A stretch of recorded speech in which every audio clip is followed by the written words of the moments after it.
Bwana Yesu na asifiwe, mpenzi mtazamaji, asubuhi ya leo.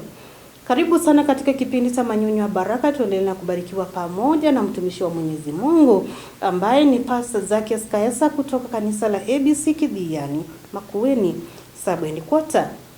Ninaamini kwamba uko tayari kabisa kuweza na kupokea mengi ambayo Mwenyezi Mungu ameweza na kumwandaa nayo, ni kwa sababu yetu. Basi karibu sana ili Roho Mtakatifu ambaye ni mwalimu kwetu akaweza na kufanya kazi kupitia kwa mtumishi wake ambaye ni pastor.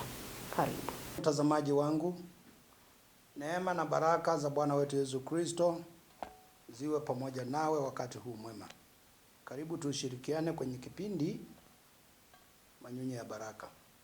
Tutapata somo la kutuongoza katika kitabu cha Kutoka, sura yake ni ya 3, haya ya kwanza, ya pili, ya 3 na la 4. Basi huyo Musa alikuwa akilichunga kundi la Jethro mkwewe, kuhani wa Midiani. Akaliongoza kundi nyuma ya jangwa, akafika mpaka mlima wa Mungu hata Orebu.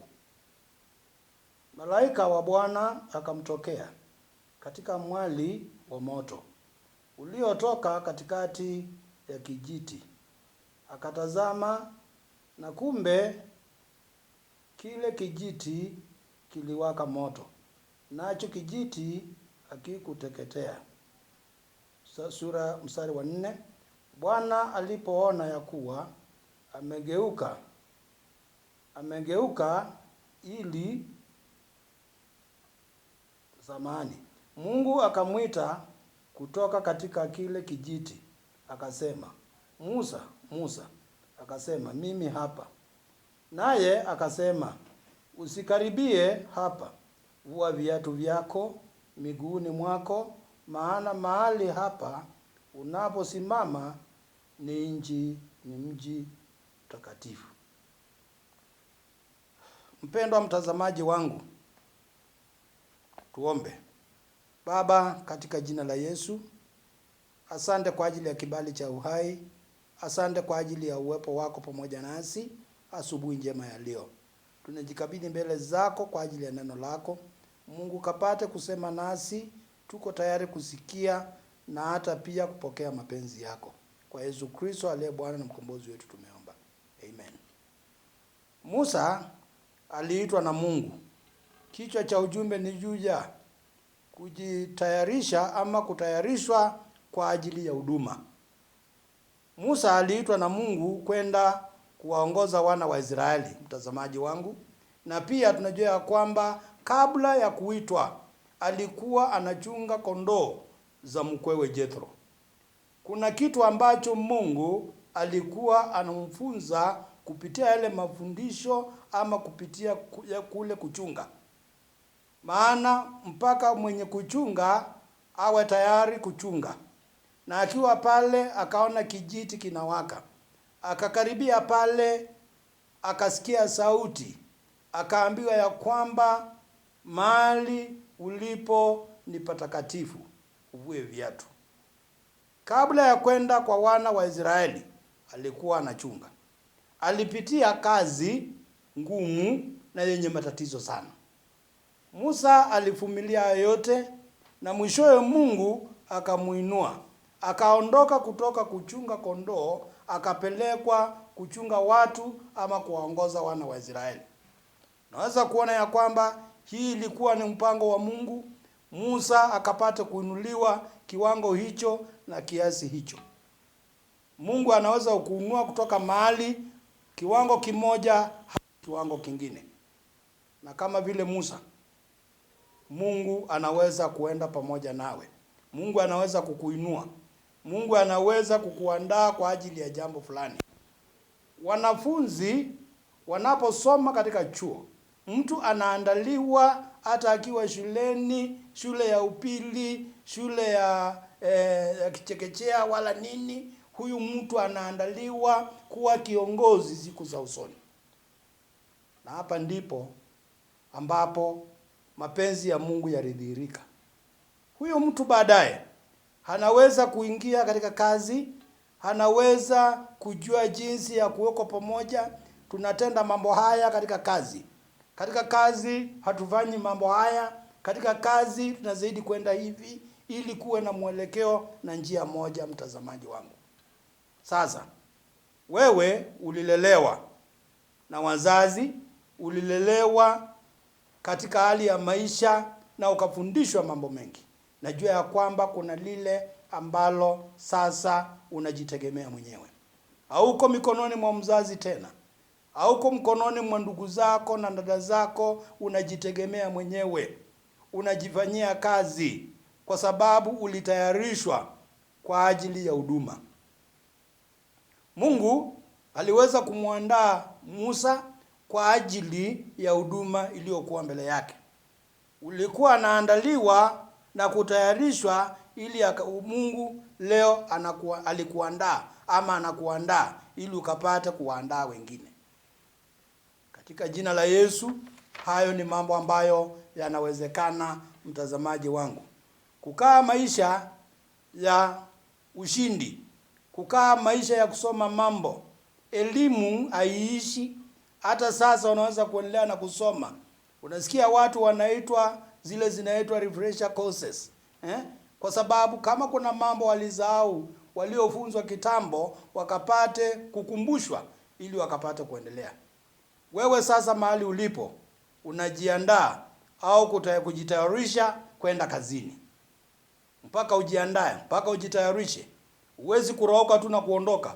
Kuna mambo ambayo unastahili kuyafanya. Hivyo navyo tunastahili kujiandaa kwa ajili ya safari ya mbinguni.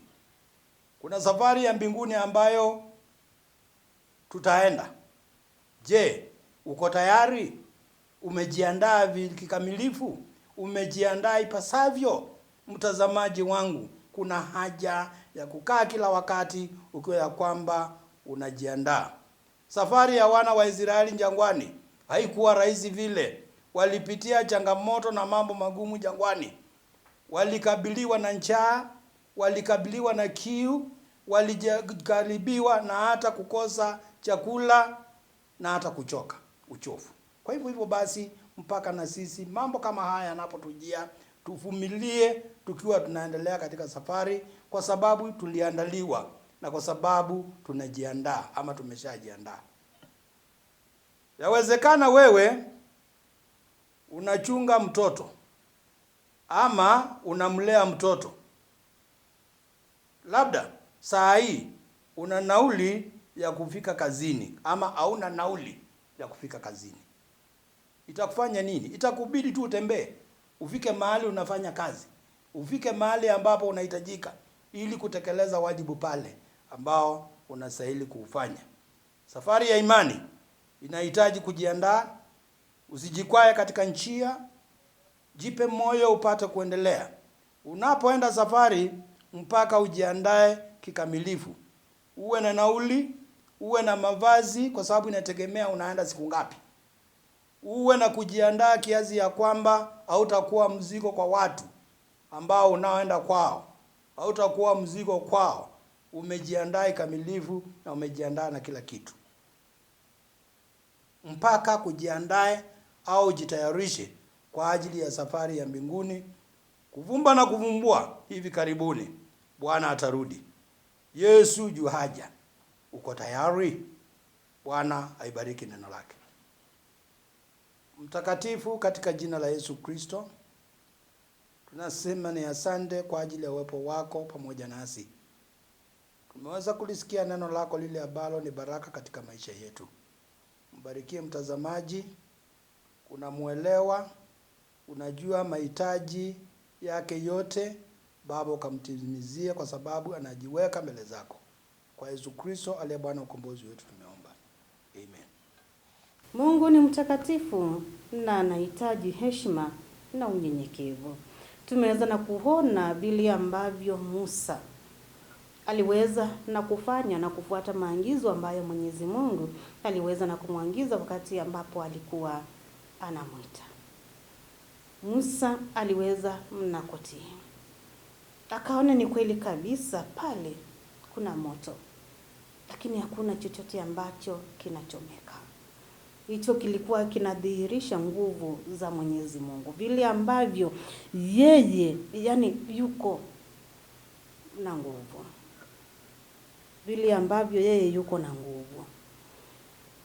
Na pia tukaweza na kujua kwamba Mungu unjifunua kwa njia tofauti. Anaweza akaita mtu katika mazingira yoyote yale. Maana Musa ni huyu, yuko kichakani, aliweza na kuitwa akiwa pale. Mwitikio wa kusikiliza wito wa Mwenyezi Mungu. Musa alingeuka na kusogea na kuona na kusikia. Kuona na kusikia. Ukiitwa na Mwenyezi Mungu, wewe unachukua hatua gani?